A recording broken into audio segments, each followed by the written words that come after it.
Hello everyone, so in this video we will continue our discussion with the topic streptococci. So now we will discuss about the pathogenic streptococci, their habitat and host and consequences of the infection. अब हम उन species के बारे में बात करेंगे of the genus Streptococcus जो कि पैथोजेनिक इन नेचर है, उनके हैबिटेट के बारे में बात करेंगे कि वो हमें कहाँ पाई जाती हैं, उनका होस्ट क्या है and what will be the consequences of the infection. ठीक है, सो फॉर दिस हम लोग एक टेबल का यूज करेंगे in which there are species, Lancefield grouping, hemolysis on the blood agar, host, consequences of the infection and their usual habitat. ठीक है, सो देखो भाई, सबसे पहले हम लोग बात करेंगे अबाउट द स्ट्रेप्टोकोकस पायोजीन्स। अब इसका लेंसफील्ड ग्रुप कैसा होता है? ए, hemolysis कैसे शो करेगा? It will show the beta hemolysis। अब इसके होस्ट कौन होते हैं? Human beings, and they will develop the conditions like scarlet fever, septic sore throat, rheumatoid fever due to this particular infection of this bacteria, and the usual habitat of this bacteria is the upper respiratory tract। ठीक है, अब हम लोग बात करेंगे about the next pathogenic member and it is Streptococcus agalactiae. इसका Lancefield group होता है बी, hemolysis शो करते हैं ये बीटा टाइप के। अब इसके होस्ट होते हैं cattle, sheep, goat, human beings and dogs. Cattle, sheep, goat में अगर ये इन्फेक्शन होता है वहां पे क्रोनिक मैस्टाइटिस की कंडीशन डेवलप हो जाएगी, और ह्यूमन बींग्स और डॉग्स में अगर ये इन्फेक्शन होता है तो वहां पे नियोनेटल सेप्टिसीमिया की कंडीशन डेवलप हो जाएगी। कैटल, शीप, गोट के केस में यहाँ पे यूजुअल हैबिटेट होता है मिल्क डक्ट्स। ठीक है, और ह्यूमन बींग्स और डॉग के केस में यहाँ पे यूजुअल हैबिटेट होता है वेजाइना। ठीक है, after that the next pathogenic member is the Streptococcus dysgalactiae. इसका लेंसफील्ड ग्रुप होता है सी। यहाँ पे hemolysis शो होती है अल्फा टाइप। ठीक है, अब इसके होस्ट होते हैं कैटल और लैम्स। कैटल के केस में एक्यूट मैस्टाइटिस की कंडीशन डेवलप हो जाती है due to this particular bacteria, और लैम्प के केस में पॉलीआर्थराइटिस की कंडीशन डेवलप हो जाती है due to this particular bacterial infection. ठीक है, अब इसके यूजुअल हैबिटेट की अगर मैं बात करूं तो सिंपली बक्कल कैविटी, वेजाइना और सिंपली एनवायरमेंट में आपको ये बैक्टीरिया देखने के लिए मिल सकता है। ठीक है, after that the next pathogenic member is Streptococcus equisimilis, जिसको हम स्ट्रेप्टोकोकस डाइगैलेक्टिशिया सब स्पीशीज इक्विसिमिलस के नाम से भी जानते हैं।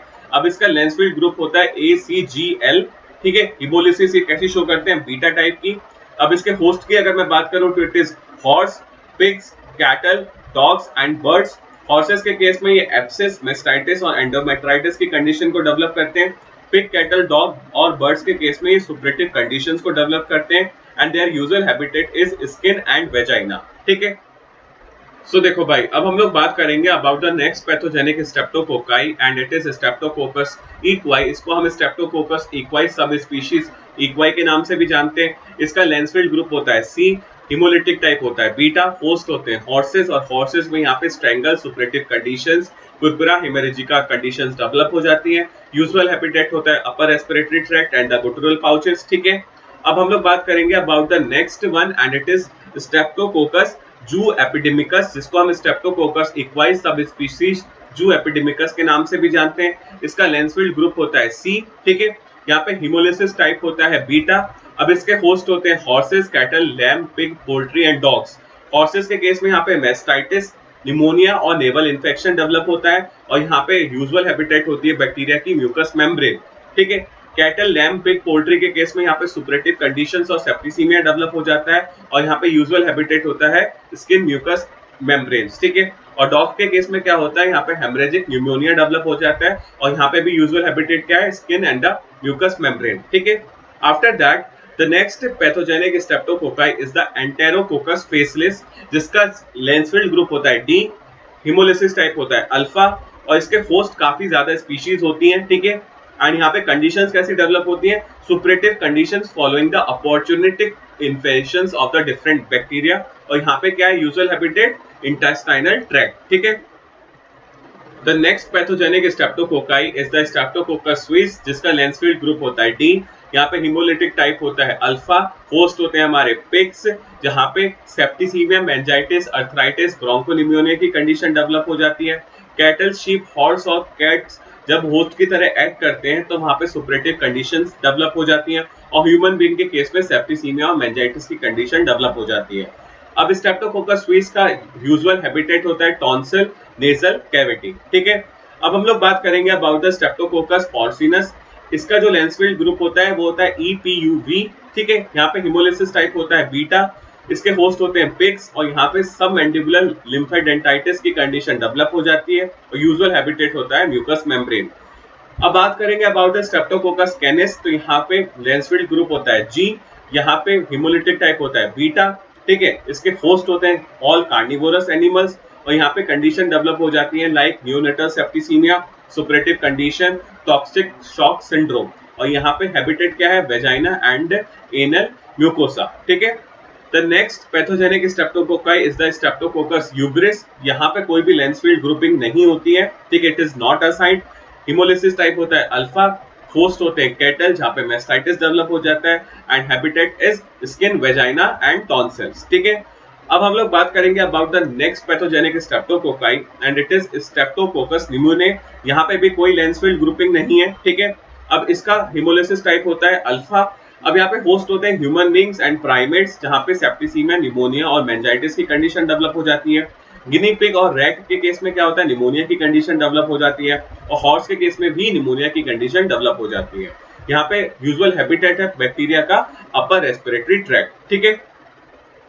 सो देखो भाई, सिंपली आपको इस टेबल को देख के बिल्कुल भी नहीं घबराना है। This table is just for the sake of information and the only thing you should remember from this particular table is the Lancefield group of this particular species Streptococcus uberis and the pneumoniae, क्योंकि यहाँ पे कोई भी लैंसफील्ड grouping नहीं है। अगर आप देखोगे तो सभी पैथोजेनिक स्ट्रेप्टोकोकाई में किसी ना किसी तरीके की लैंसफील्ड ग्रुपिंग प्रेजेंट है। किसी में ए है, किसी में बी है, किसी में सी है, किसी में डी है, लेकिन स्ट्रेप्टोकोकस यूब्रिस और निमोने में कोई भी लैंसफील्ड ग्रुप नहीं है, इसलिए थोड़ा सा इंपॉर्टेंट है from the objective point of view, ठीक है। Now we will discuss about the diagnostic procedures. So simply for the diagnosis, one can go for the history, clinical signs, pathology, and it may be indicative of the certain streptococcal infections such as the strangles. The next diagnostic technique can include the molecular technique, which is a sensitive technique using the PCR, that is polymerase chain reaction. Isolation and identification criteria for the isolates of the bacteria are as follows: small translucent colonies, some of which may be mucoid, type of hemolysis on the blood agar, chain of gram-positive cocci, no growth on the MacConkey agar with the exception of the Enterococci facilis, the negative catalase test, Lensfield grouping and the biochemical test profiling. सो देखो भाई, अब हम लोग बात करेंगे about the diagnostic procedure. So simply the history, clinical science and the pathology may be indicative of the certain streptococcal infection such as strangle. Simply क्या है कि अगर आपने किसी एनिमल को सस्पेक्ट करा कि वहां पे कोई स्ट्रेप्टोकोकल इन्फेक्शन है, तो आप उसकी हिस्ट्री, क्लिनिकल साइंस और पैथोलॉजी की स्टडी कर सकते हो और इससे आपको कई हद तक पता चल जाएगा कि वहां पे कोई स्ट्रेप्टोकोकल इन्फेक्शन है भी या नहीं, ठीक है। You can also use different molecular techniques such as PCR. PCR की मदद से भी आप किसी भी सस्पेक्टेड एनिमल में ये कंफर्म कर सकते हो कि वहां पे कोई स्ट्रेप्टोकोकल इन्फेक्शन प्रेजेंट है या नहीं, ठीक है। After that, isolation and identification criteria for the isolates are as follow. Simply अगर आपने किसी एनिमल को सस्पेक्ट करा कि वहां पे स्ट्रेप्टोकोकल इन्फेक्शन प्रेजेंट है, तो आप क्या करोगे, उस पर्टिकुलर एनिमल से एक सैंपल कलेक्ट करोगे, वहां से बैक्टीरिया को आइसोलेट करोगे, उसको ग्रो करोगे, then you will go for the studying characteristics of the bacterial colonies, ठीक है। सो देखो भाई, अब जो बैक्टीरियल कॉलोनीज आपने प्रिपेयर करी, अब आप उनको आइडेंटिफाई कैसे करोगे। So simply for the identification we have certain criteria and if the colonies are small in size, translucent and which may produce mucus, it may be the indicative of the streptococcal infection. अगर जो colonies आपने prepare करी वो size में छोटी हैं, ट्रांसलुसेंट है और वहां पे म्यूकस का प्रोडक्शन हो रहा है, तो इसका मतलब क्या हुआ, उस सस्पेक्टेड एनिमल में स्ट्रेप्टोकोकल इन्फेक्शन है, ठीक है। After that, you can also go for the type of hemolysis on the blood agar. मैंने आपको बताया था कि यहाँ पे तीन तरह के hemolysis reactions होते हैं, alpha, beta and gamma. Alpha में क्या होता है, पार्शियल और इनकम्प्लीट hemolysis, बीटा में कंप्लीट hemolysis और गामा में आपको कोई भी ऑब्जर्वेबल चेंजेस देखने के लिए नहीं मिलते, ठीक है। You can also study the chain of the gram-positive cocci in the bacterial colonies, ठीक है, क्योंकि जीनस स्ट्रेप्टोकोकस के जो मेंबर होते हैं वो ओवॉइड शेप के होते हैं और ये एक दूसरे के साथ जुड़ के डिफरेंट लेंथ की चेन्स को फॉर्म करते हैं, ठीक है।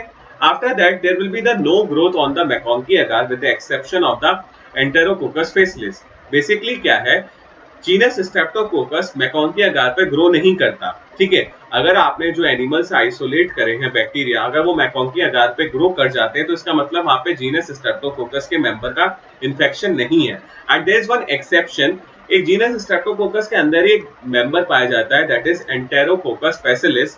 अब ये एंटेरोकोकस फैसिलिस जो है ना, ये बेसिकली मैकॉक के आकार पे ग्रो कर जाता है। So this is exception and this is very very important. You can also go for the negative catalase test, क्योंकि जितने भी जीनस स्ट्रेप्टोकोकस के मेंबर होते हैं वो कैटलेज नेगेटिव होते हैं। एंड अगर एनिमल जो सस्पेक्ट करा गया था उसके बैक्टीरियल आइसोलेट से अगर पॉजिटिव कैटलिस्ट टेस्ट देते हैं तो इसका मतलब यहाँ पे स्ट्रेप्टोकोकल इन्फेक्शन नहीं है। ठीक है, you can also go for the Lancefield grouping and you can also go for the biochemical test profiling. ठीक है, now moving on, we will discuss about the clinical infection, and the first clinical infection due to the genus Streptococcus member, and it is strangle. It is highly contagious disease of the horse caused by the Streptococcus equi or Streptococcus equi subspecies equi. It is a febrile disease involving the upper respiratory tract with the abscession of the regional lymph nodes. सो देखो भाई, अब हम लोग बात करेंगे about the different clinical infection that is caused by the different members of the genus Streptococcus. And सबसे पहले हम लोग बात करेंगे about the strangle. So it is highly contagious disease of the horse caused by the Streptococcus equi और you can say Streptococcus equi subspecies इक्वाई। देखो अभी जो स्ट्रेंगल इन्फेक्शन है इसका पॉजिटिव एजेंट क्या है? स्ट्रेप्टोकोकस इक्वाई। सबसे पहले तो आपको ये ध्यान में रखना है। सेकेंड थिंग इज दैट ये जो डिजीज है किसमें पाई जाती है? हॉर्स में पाई जाती है and it is highly contagious. ये बहुत जल्दी जो ये डिजीज है स्प्रेड होती है बिटवीन द हॉर्सेस। ठीक है, यहाँ तक क्लियर है। Next thing is that it is febrile disease involving the upper respiratory tract with the abscission of the regional lymph node. Basically अगर किसी भी हॉर्स में स्ट्रेंगल का इन्फेक्शन है तो वहां पे क्या है? फीवर डेवलप हो जाएगा। ठीक है, it will also spread to the upper respiratory tract of the infected horse और वहां पे जो रीजनल लिम्फ नोड है उस पर्टिकुलर इन्फेक्टेड हॉर्स की वहां पे एब्सेशन देखने के लिए मिलेगा, पस फॉर्मेशन देखने के लिए मिलेगा। ठीक है,